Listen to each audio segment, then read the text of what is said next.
शब्द 82। तुम यह विधि समझो लोई गोरी मुख मंदिर बाजे। एक सर्गुण षटचक्र ही वेद है, बिना वृषभ कोल्हो माचा। ब्रह्म ही पकड़ अग्निमा होमय, मच्छ गगन चढ़ गाजा। नित अमावस नित ग्रहण हुई, राहु ग्रासे नित दीजे। सुरभि भक्षण करत वेद मुख, घन बरसे तन छीजे। त्रिकुटी कुंडल मध्य मंदिर बाजे, अवघट अंबर छीजे। भूमिक पनिया अमर भरिया, ये अजरज कोई बूझे। कहां कबीर सुनो हो संतो, योगिन सिद्ध प्यारी। सदा रहे सुख संयम अपने, वसुधा आदि कुमारी। सदगुरु कबीर ने इसमें हठ योग का दिग्दर्शन कराया है और मन के संयमन से कल्याण का संक्षिप्त रूप से अंत में प्रतिपादन किया। कबीर साहब के ऐसे पद बिना समझाए नहीं समझा जा सकता है। तुम ये भी समझो लोई गोरी मुख मंदिर बाजे। अब इसका कोई क्या अर्थ करेगा बिना जाने समझे। इसीलिए बीजक इसका नाम है। बीजक एक रहस्य का विषय। तुम यही भी समझो लोई। लोई नाम लोगों। गोरखनाथ ने भी लोगों के लिए लोई कहा, और उस जमाने में लोगों के लिए लोई बहुत प्रसिद्ध था, और बिना समझे लोगों ने लोई मान लिया कि कबीर साहब की कोई पत्नी थी। उसी को बारंबार वो कहते हैं। विद्वानों ने बड़ा भ्रम पैदा किया। विद्वान लोग आत्मा का अध्ययन नहीं करते, शरीर का अध्ययन करते हैं, और शरीर का अध्ययन बहुत विकृत रूप में करते हैं। उनकी स्थूल बुद्धि और भ्रम पैदा करती। तुम ये विध समझो लोई। ऐ लोगों, तुम इस प्रकार से हठयोग की प्रक्रिया को समझो। गोरी मुख मंदिर बाजे। गोरी मुख नाम कुंडलनी।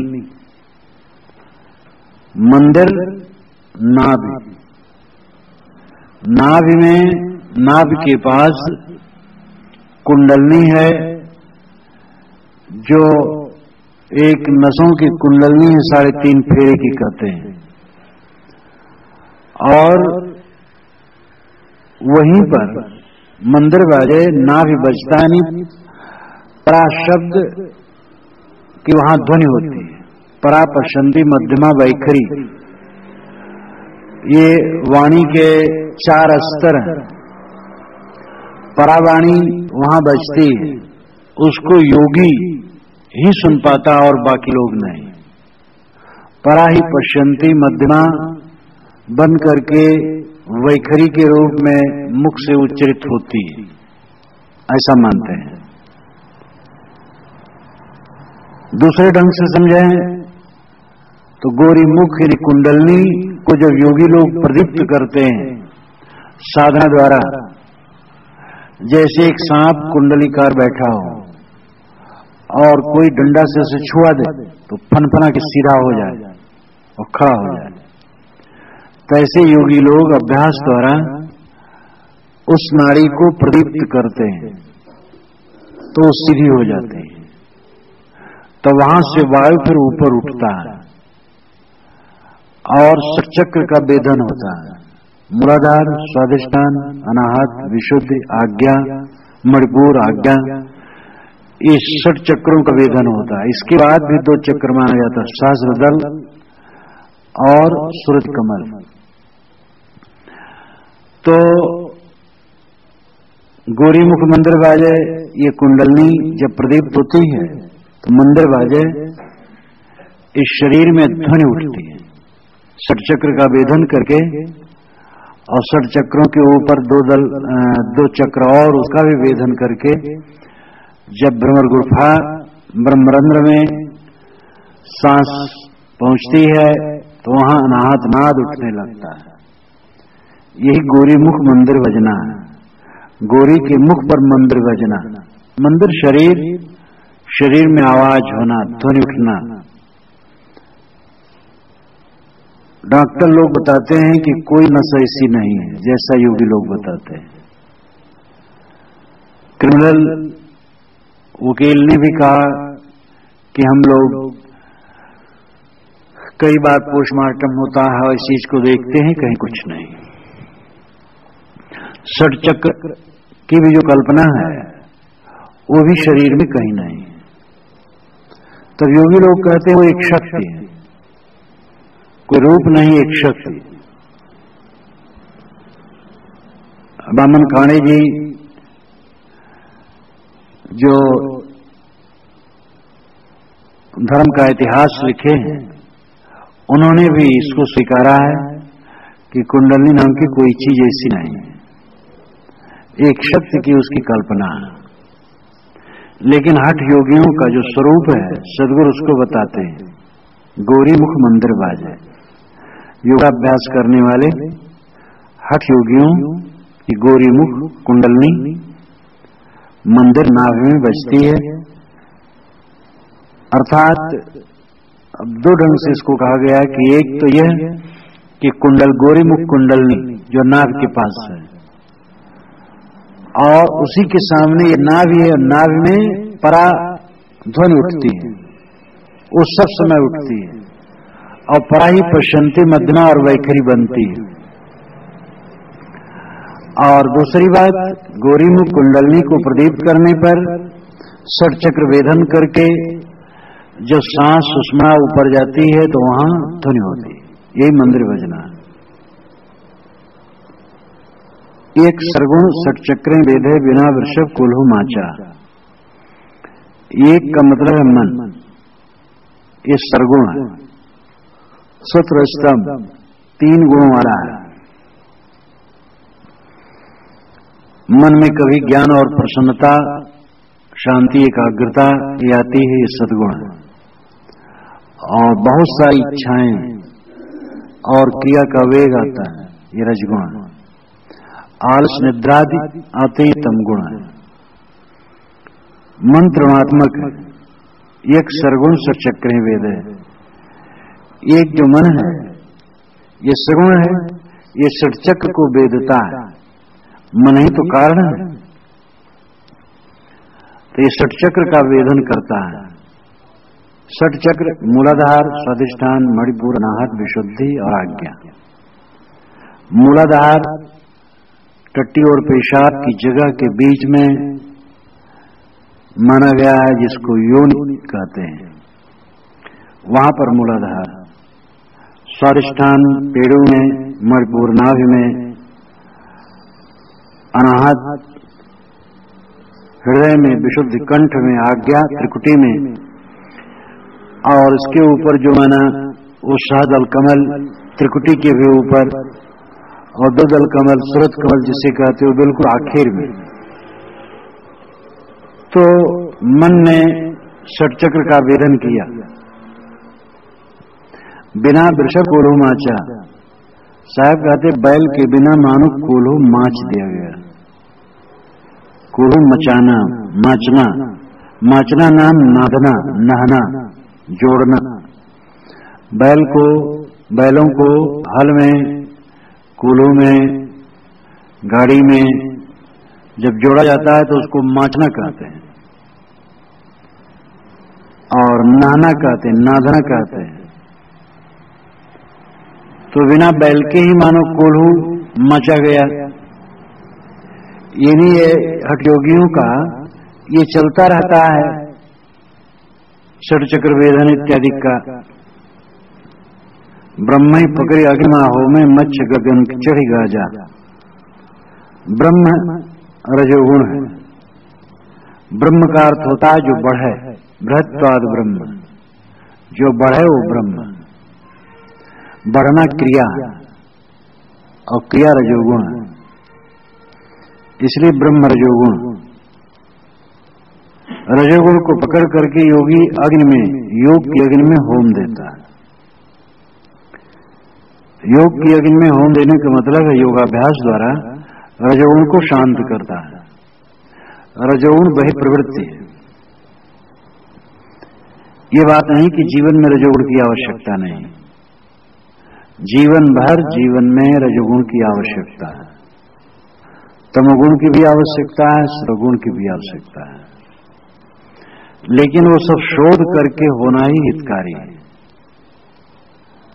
जैसे मैं बोल रहा हूं, ये रजोगुण है, बोलना रजोगुण है, बाहरी क्रिया करना रजोगुण है, खाना पीना सारा काम करना सब रजोगुण है, लेकिन इसकी कितनी आवश्यकता है सब समझ सकते हैं। सोना तमोगुण है, उसकी भी आवश्यकता है, सोया ना जाए तो दिमाग खराब हो जाएगा। मन एकाग्र करना, चित्त प्रसन्न रहना, शांत रहना, ये सतोगुण है, ये तो जीवन का फल है। लेकिन सतोगुण केवल जीवन में नहीं रह सकता है, रजो और तमो भी रहेगा, और वो रजो जब मर्यादा के बाहर हो जाता वही नुकसान करता है। जैसे नाच देखना, तमाशा देखना और राग रंग की क्रियाएं करना, शहर बाजार देखने की इच्छा से, राग रंग देखने की इच्छा से घूमना, ये रजोगुण अहितकर है। अब बाजार में सौदा लेने जाना है, वो ठीक है, विवेक पूर्वक काम कर लो। बोलना निरर्थक बोलना रजोगुण है, उपयुक्त बोलना सतोगुण हो जाएगा, है तो रजोगुण की प्रकृति ही, लेकिन विवेक विचार की बात है तो मानो सतोगुण ही है। रजोगुण जीवन में आवश्यक है और तमगुण की भी आवश्यकता है। प्रकाश सतोगुण है, लेकिन सोते समय हम प्रकाश को बुझा देते हैं और तब सोते हैं, ये तमोगुण है, अंधकार तमोगुण है, और अंधकार की कितनी आवश्यकता है ये सब समझ सकते हैं। नींद के समय में अगर अंधकार न हो तो शांति नहीं मिलती है, नींद ठीक से नहीं आती है, इसलिए नींद के लिए तमोगुण की आवश्यकता पड़ती है, अंधकार की आवश्यकता पड़ती है। तो तमोगुण की भी जरूरत है, रजोगुण की भी जरूरत है, सतोगुण की भी जरूरत है। ये सब शोध करके हो। अब तमोगुण में कोई पड़ा रहा है, सोता रहे, ये गलत है। ध्यान के समय में नींद आए, ये दूषित तमोगुण है। सोते समय नींद आए, वो ठीक से तमोगुण है। ब्रह्मणि पकड़े अग्निमा होमे, यहां अभिप्राय रजोगुण को योगी लोग योगाग्नि में हवन कर देते हैं, यानी चंचलता को मिटा देते हैं, चंचलता छोड़ देते हैं। मच्छ गगन चढ़ गाजा, मछली आकाश में चढ़ करके गर्जना करने लगती है। मच्छ गगन चढ़ गाजा, मछली आकाश में चढ़कर गर्जने लगती है। मच्छ सांस है, ये गगन में चढ़ करके, ब्रह्मांड में चढ़ करके ध्वनि पैदा करता है, अनाहत नाद पैदा करता है। मच्छ का अर्थ मन भी माना जा सकता है कि ये मन आकाश में ब्रह्मांड में चढ़ करके, खोपड़ी में चढ़ करके और अनादनाद सुनता है। वैसे मच्छ का अर्थ श्वास अच्छा है। नित अमावस नित ग्रहण हुई, राहु ग्रह से नित तीजे। योगी के जीवन में नित्य अमावस्या है और नित्य ग्रहण होता है, और नित्य राहु को ग्रासे नाम ग्रास कौर, एक बार में जितना भोजन मुख में हम डालते हो ग्रास है, तो राहु को मानो रोज वो ग्रास देता है, रोज राहु को खिलाता है। नित्य अमावस नित्य ग्रहण हुई। अमावस कहते हैं इकट्ठा होना, अमावस, अमा साथ वस नाम बसना, चांद और सूरज का एक साथ होना अमावस है। अमावस शब्द शुद्ध है, अमावस, अमा साथ वस बसना। चांद और सूरज जब एक घर में आ जाते हैं तब अमावस्या होती है। चांद सूरज करोड़ों किलोमीटर दूर रहते हैं, लेकिन कहा जाता है अमावस्या के दिन सूरज उगता है और चंद्रमा उगता है एक साथ, और इसीलिए एक साथ होने की वजह से चंद्रमा धूमिल रहता है। तो इसलिए चांद और सूरज का एक साथ हो जाना अमावस्या है। चांद है ईड़ा नाड़ी और सूरज है पिंगला नाड़ी। नाक की बाईं नाड़ी, जो नाक के बाएं छेद है, ये बाएं छेद से जो सांस आती जाती है इसको ईड़ा कहते हैं, और इसी को चंद्र नाड़ी भी कहा जाता है। और जो धना छेद है नाक का, उसमें जो सांस आती जाती है उसको पिंगला कहते हैं, और पिंगला को ही सूर्य नाड़ी कहते हैं। और सुषुम्ना दोनों में सम रूप से जब चलती है तो सुषुम्ना है। सुषुम्ना राहु है, वो ईड़ा और पिंगला यानी चांद और सूरज को ग्रसता है। सुषुम्ना ये राहु है। योगी लोग ईड़ा और पिंगला को सम करके सुषुम्ना में अभ्यास करते हैं। इसलिए हठ योगी लोग लकड़ी एक रखते हैं, एक लकड़ी पर बेड़ा लगाए रहते हैं तो कांख में दबा लेते हैं। इधर कांख में दबाने से सांस की गति बदल जाती है, इधर दबाओ सांस की गति बदल जाती है। तो ईड़ा और पिंगला को सम करके सुषुम्ना होती है। चंद्र और सूर्य दोनों राहु ग्रस्ता है। ये पौराणिक कथा है कि जब समुद्र मंथन हुआ था, अमृत का कलश निकला था, तो विष्णु ने सोचा कि राक्षसों को अमृत पिला देंगे तो ठीक नहीं होगा, देवताओं को पिलाएं। तो मोहिनी का रूप बना लिए, देवताओं राक्षसों को खुश कर लिए कि हम बांटते हैं। तो एक ही कलश में एक तरफ मदिरा वाल लिए, एक तरफ ये अमृत, बीच में वो कलश में दीवार थी और दोनों तरफ टूटियां थी। राक्षसों की तरफ घुमा देते थे वो मदिरा वाला, देवताओं के तरफ अमृत वाला। ये चलते सब समय रहा। और राहु जान लिया था तो देवताओं के बीच में घुस के बैठ गया था, तो वो अमृत पी लिया। तो चांद सूरज पास में बैठे थे वो बता दिए, तो विष्णु ने चक्र मारा तो कट गया राहु का सिर। तो जो सिर कट गया अलग हो गया, वो केतु हो गया, शरीर राहु, और अमृत पी लेने से वो मरे नहीं। इसलिए आप चांद सूरज से वो बदला लेते हैं कि हमें बताए थे। तो दोनों एक ग्रस्ते हैं, दोनों को चांद सूरज को राहु ग्रसता है। ये पुराणों की कहानियां पूरी दुनिया में इस पुराणों की कहानियां हैं। और उस समय एक बात को समझाने के लिए वो ऐसी ऐसी बातें करते रहते थे। उनकी कल्पना भी बड़ी सुंदर होती थी, और जितना विज्ञान बढ़ता गया वो खोटी ठहरती गई। आज तो एक साधारण विद्यार्थी भी जानता है चांद सूरज पृथ्वी एक सिधाई में आ जाने पर फिर एक का ग्रहण लगता है, आड़ा हो जाता और ग्रहण क्या है। तो योगी लोग राहु ग्रासे नित्य दीजिए, राहु को रोज ग्रास देते हैं, नित्य ग्रास देते हैं, नित्य भोजन देते हैं। क्योंकि राहु है सुषुम्ना, और सुषुम्ना ईड़ा और पिंगला चांद और सूरज नाड़ी को ग्रहण करके योगाभ्यास में सहायक बनती है। तो योगी लोग मानो रोज अमावस्या में रहते हैं, अमावस्या एक पर्व का दिन है, रोज अमावस्या में रहते हैं और रोज राहु को ग्रास देते हैं। राहु खुश होता होगा उनसे, क्योंकि चंद्रमा सूरज को कभी कभी वो खाने को पाता है, और योगी लोग रोज खिलाते हैं, चंद्रमा और सूरज को देते हैं, खाओ, तो राहु खा लेता है।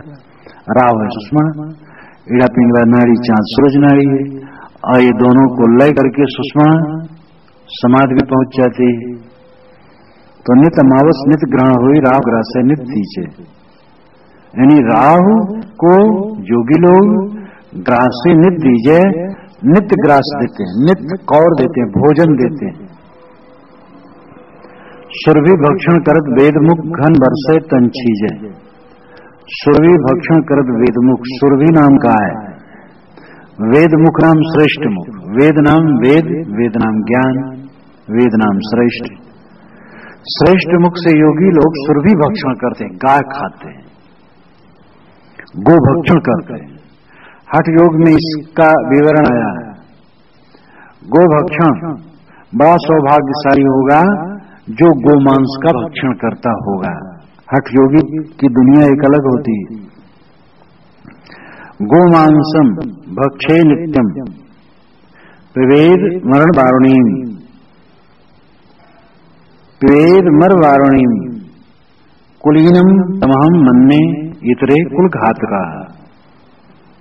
गोश शब्देनोच्यते जिह्वा तत्प्रवेशो ही तालुनि, गोमांस भक्षणम तत् महापातक नाशनम। यह हठ योग प्रदीपिका में बताया गया है। योगी नित्य गोमांस भक्षण करता है और अमर वारुणी का पान करता है। गोमांस भक्षण नित्य पिबेद अमर वारुणी, और जो ऐसा करता है मैं उसी को कुलीन मानता हूं, अच्छे कुल का मानता हूं। इसे न करने वाले लोग कुलघातक है। जो गोमांस न खाए और मदिरा न पिए वो कुलघातक है। जो गोमांस खा और मदिरा पिए वो महान कुल वाला है। अब अर्थ क्या है? गो शब्द का अर्थ जीव, ये जीव गो है। और मुख में तालमूल में उस जीव को उल्टा करके प्रवेश करा करके वहां जो टपकता हुआ रस है उसको पीते हैं, वही गोमांस भक्षण है। हठ योगी लोग जीव को नमक लगा करके दोहन करते हैं, जिससे जीभ बढ़े और लोचदार हो, और जीभ के नीचे यहां थोड़ा सा काट देते हैं तो उलटने में और सरल होती है।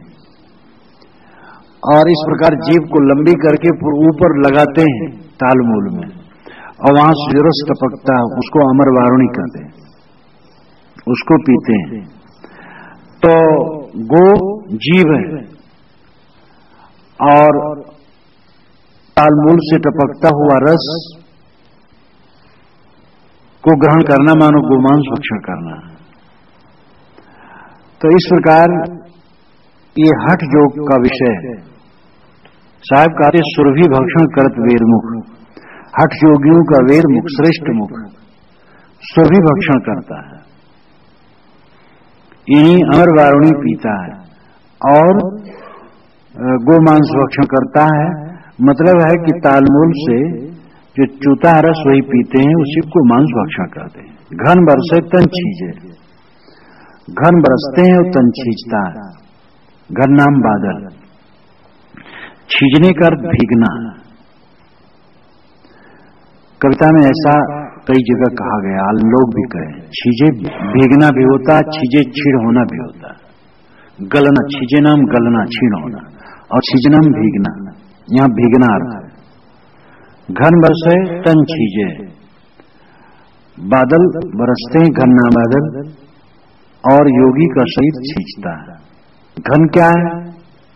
अनुभव, अनुभव घन।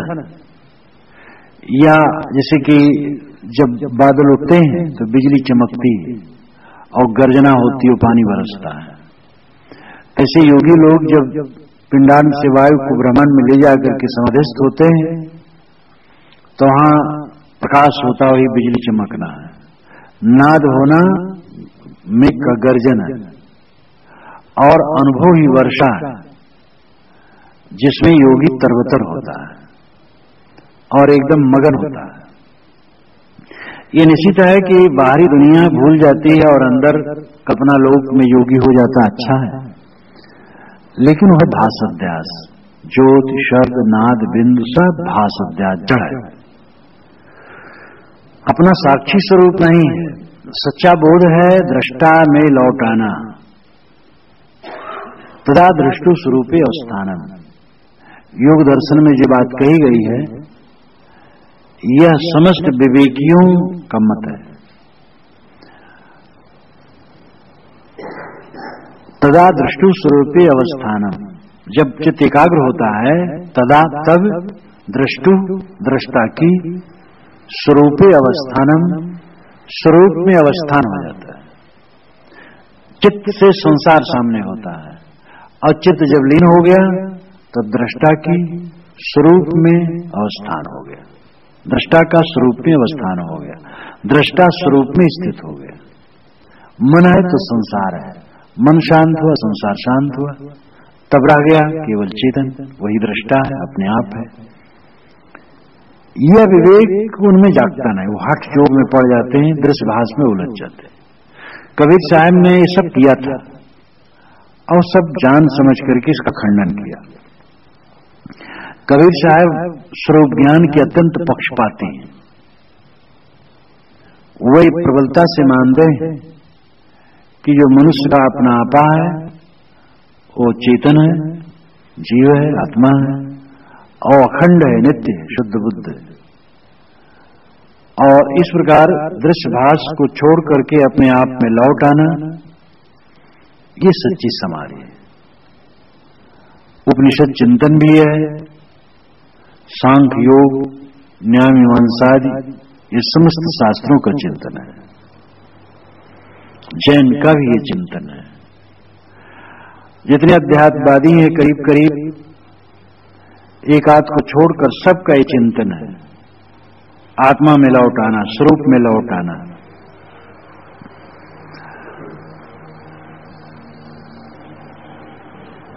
त्रिकुटी कुंडल मध्य मंदिर बाजे अवघट अम्बर छीजे। त्रिकुटी आंख के ऊपर जो दोनों भौं हैं, भौं के बीच में त्रिकुटी है, नाक के ऊपरी हिस्से में दोनों भौं के बीच में त्रिकुटी है, और कुंडल यहां से ऊपर का जो घेरा है, तो ये त्रिकुटी कुंडल के मध्य में मंदिर बजता है, नाद उठता है। अवघट अम्बर छीजे, उसको घाट में अम्बर नाम आकाश, मतलब वो दुर्गम जगह है। अवघट सब लोग नहीं पहुंच सकते, हठ योगी ही पहुंच सकता है। और उस अंबर में, उस आकाश में छीजे वो भीगता है, अनुभव रस की वर्षा होती है। और उसको घाट में, अवघट में, दुर्गम स्थान में योगी पहुंच करके उस शून्याकाश में अपने योग के अनुभव से तरबतर होता है। त्रिकुटी कुंडल मध्य मंदिर बाजे से अभिप्राय भी हो सकता है कि त्रिकुटी ये भाव के बिच्चा और कुंडल कुंडली नाभ के पास, इसके मध्य में जो षट चक्र वेदन है ये होता है, और इसी से मंदिर बाजे अनाहत उठता है। तो कोई खास अंतर नहीं। त्रिकुटी कुंडल यानी त्रिकुटी भावों का बीच और कुंडल उसके ऊपरी हिस्सा में नाद उठता है, या त्रिकुटी दोनों भावों के बीच और कुंडल कुंडलनी इस बीच में जो षट चक्र है इसके वेदन से नाद उठता है। वो कहने का तरीका है, बात एक है, अर्थ का विरोध नहीं। कुल मिलाकर के ही है कुंडलनी, त्रिकुटी, षटचक्र, ब्रह्मरंध्र, ये सब हठ योगियों की यात्रा के रास्ते हैं। और इन सब का फल है ज्योति, नाद, बिंदु इत्यादि। पर्वत खोद करके चूहिया पाना, बहुत मेहनत की, पर्वत खोदे तो चूहिया मिल गई, और ये बहुत मेहनत करने के बाद पाते हैं केवल नाद, बिंदु, शब्द, ज्योति, बस।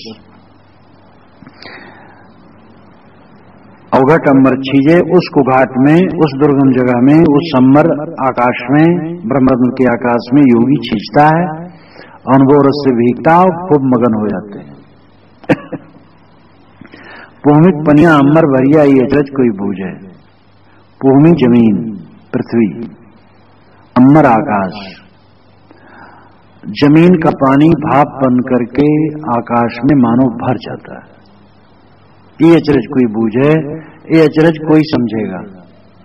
आकाश का पानी जमीन में भर जाए तो सब समझेंगे, लेकिन जमीन का पानी आकाश में भर जाए ये तो अचरज है, कोई बूझता है। और बात साफ है, जमीन का पानी सूख सूख करके भाप बन के आकाश में भरता है, ये तो रूपक है। भूमि पिंडांड है, पिंड। ये गले के नीचे की जगह भूमि है, और यहाँ का वायु, पानी नाम वायु, योगी लोग इसको उठा करके अमर भरिया ब्रह्मांड में भरते हैं, पिंड को शून्य कर देते हैं, वायु को ले जाकर के ब्रह्मांड में स्थिर करते हैं। ये अचरज कोई बुझे, साहब कहते हैं आश्चर्य इनका कोई समझे। ये सब क्यों करते हैं? नाद श्रवण ज्योति दर्शन के लिए, और कहते हैं वहां ब्रह्म है उसी से मिलने के लिए। कहीं कभी तो योगिन सिद्ध पियारी,